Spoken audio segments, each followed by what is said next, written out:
जिनके रिलेशनशिप को 5 साल, 7 साल, 8 साल, 10 साल, 15-20 साल हो गए हैं और अब उनको रिलेशनशिप के इश्यू आ रहे हैं, प्रॉब्लम आ रहे हैं, तो मैं आज की रीडिंग उनको डेडिकेट करती हूँ। वो लोग देख लीजिए, आज की रीडिंग से शायद आपको कुछ फ़ायदा हो सके।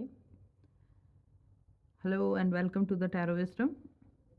मैं हूँ आपकी टैरो कार्ड रीडर रजनी और स्वागत है आपका टैरो विज़डम बाय रजनी में। टॉपिक मैंने आपको बता दिया है। जिनके 5 ईयर्स से ज़्यादा हो गया है रिलेशनशिप में रहते हुए और उनको प्रॉब्लम आ रही है, तो उनके लिए ये रीडिंग है। अगर आपसे रेजोनेट होती है तो इसको रखिए, नहीं तो आप इसको छोड़ भी सकते हैं। ईश्वर का नाम लेके ये रीडिंग देखिए। हे कृष्णा, हे राधे, महादेव, हे डिवाइन यूनिवर्स, मेरे व्यूअर्स को रिलेशनशिप की क्लैरिटी दीजिए। अगर उनके रिलेशनशिप में कुछ प्रॉब्लम आ रही है तो उनको अगर कोई क्लियरिटी दे सकते हैं, कोई गाइडेंस दे सकते हैं जो उनके काम आ जाए, थोड़ा उनको समझ में आ जाए। हमेशा रिलेशनशिप में दूसरे की गलती, रिलेशनशिप के कार्ड में अगर लवर्स का कार्ड पहले ही आ गया, मुझे बोलने भी नहीं दिया पूरी बात यूनिवर्स ने। इतने हमारी एंजल्स, इतनी हमारी supportive angels, divine angels work कर रहे हैं, इतनी प्योर स्पिरिट्स वर्क कर रही हैं कि ऑलरेडी देखिए कार्ड्स निकाल दिए। चलिए इनको रीड कर लेते हैं। पहले सबसे पहले जो कार्ड मुझे दिखा है वो है लवर्स कार्ड। लवर्स कार्ड मतलब आप दोनों एक दूसरे से बहुत बहुत बहुत चाहते हैं, क्लोज हैं, इमोशंस बहुत ज़्यादा हैं एक दूसरे के लिए, लेकिन गलतियाँ किससे हुई है, क्या हुई है, वो भी पता चलेगा। धीरे धीरे क्या हुआ कि जो छोटी छोटी सी चीज़ें थी जो कि शुरू से आप दोनों में अलग थी, छोटी छोटी सी आदतें, शुरू में तो आप उनको एडजस्ट करते रहे, लेकिन धीरे धीरे आपके सबकॉन्शियस में इकट्ठी होती रही और आप उसमें एडजस्टमेंट करना भूल गए या फिर आप कर नहीं पाए, और वो बातें जो है एग्रेशन के रूप में निकल के आई। और एग्रेशन एंड रिलेशनशिप का, एग्रेशन एंड लव का बैलेंस आपसे बना नहीं, और इसी वजह से आपका जो है सब्र का बांध टूट गया। अब आप दोनों ही ये रिलेशनशिप से भाग रहे हैं। आपको दोनों को ही इस रिलेशनशिप में मज़ा नहीं आ रहा, बिल्कुल भी आपको एनर्जी भी नहीं दिख रही है। बहुत तेज़ गति से आप भाग जाना चाहते हैं। जैसे ही वो आपसे मिलते हैं आप किसी और से बात करने लग जाते हैं, या आप अगर एक साथ रहते हैं तो हो सकता है आप दोनों अपने अपने मोबाइल में, अपने अपने काम में, कंप्यूटर में, फ्रेंड्स से, फैमिली से, फ़ोन पे या किसी और रीज़न से लगे रहते हैं, लेकिन आप दोनों एक दूसरे का सामना नहीं करना चाहते। दोनों ही जो है वो एक दूसरे से अभी बहुत ही ज़्यादा रूठे हुए हैं, और ये रूठना जो है ईश्वर दिखा रहे हैं आपको कि आपके पास प्यार है, जो आपने किया था आपके दिल में है, वो देखिए उसको ईश्वर आपके सामने बार बार लेके आ रहे हैं, लेकिन आप देखना नहीं चाहते। आप बहुत ज़्यादा फ्रस्ट्रेट हो चुके हैं छोटी छोटी सी बातों से, जो कि आपके बीच में एक कॉन्फ्लिक्ट का कारण बनते जा रही है।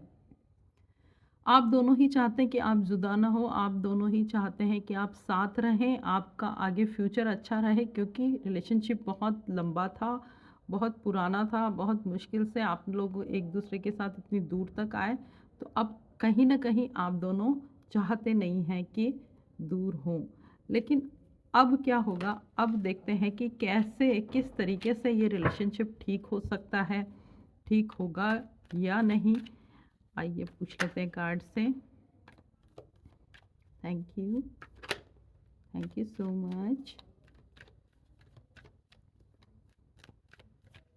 Please help us, divine angels please help us, spirit guides please help अस।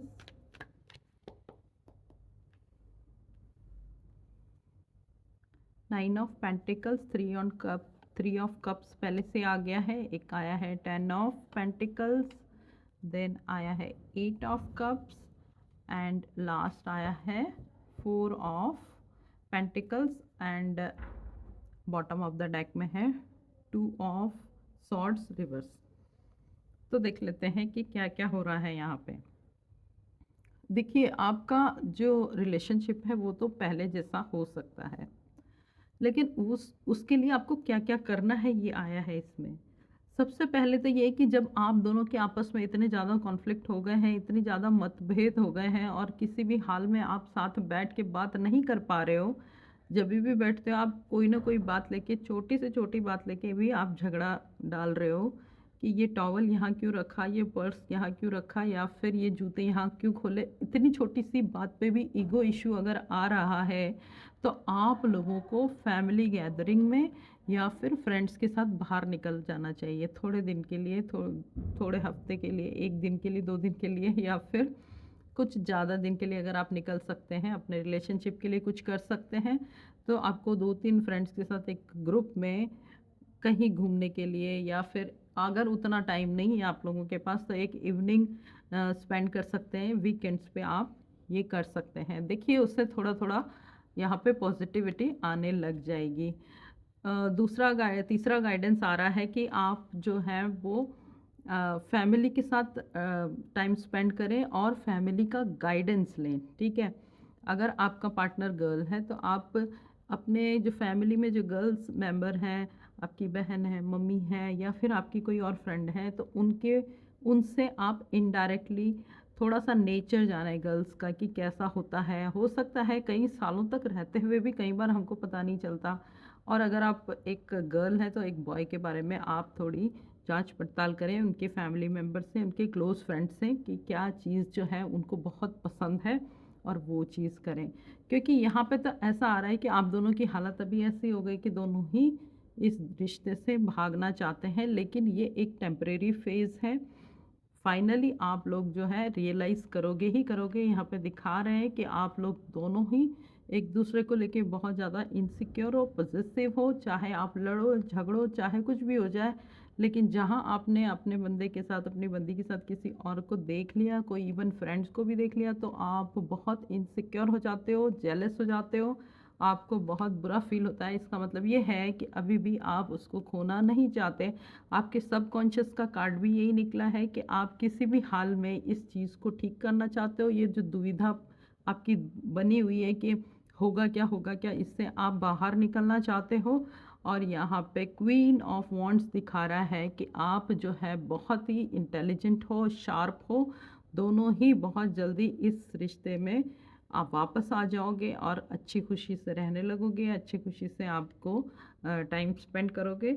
आप मुझे यहाँ पे हलचल वाले माहौल से, उथल-पुथल और डिस्टर्बिंग माहौल से, ख़राब एटमॉस्फियर से अच्छे एटमॉस्फेयर की तरफ जाते हुए नज़र आ रहे हो। देखिए कार्ड्स भी देख के भी आप भी सोच सकते हो कि ये बंदा जो है अपनी फैमिली को लेके, अपने लव वन्स को लेके, अपने सारे जो उल्टे-सीधे विचार थे उनको हटा के, अपने सारे आर्ग्यूमेंट्स को हटा के, अपने सारे कॉन्फ्लिक्ट्स को हटा के, उनको डाउन करके, अपने आप को सरेंडर करके, अपनी फैमिली को लेके एक स्मूथ वातावरण की तरफ एक कंफर्टेबल माहौल में जा रहा है, यानी कि आपका रिलेशन भी ऐसे ही जाएगा। तो आपको इतना ज़्यादा टेंशन लेने की ज़रूरत नहीं है, थोड़ा-सा गाइडेंस का ध्यान दीजिए और अगर ये एनर्जी आपसे रेज़ोनेट होती है तो प्लीज़ क्लेम कर लीजिए। 1111 लिख के क्लेम कीजिए, ये एक जनरल रीडिंग है। हो सकता है आपसे बहुत सारे लोग इससे सहमत ना हों, लेकिन जो सहमत हैं वो प्लीज़ इसके बारे में अपने विचार कमेंट में ज़रूर लिखिए। चैनल अभी तक सब्सक्राइब नहीं किया है तो सब्सक्राइब कर लीजिए। Thank you so much. जय श्री राधे।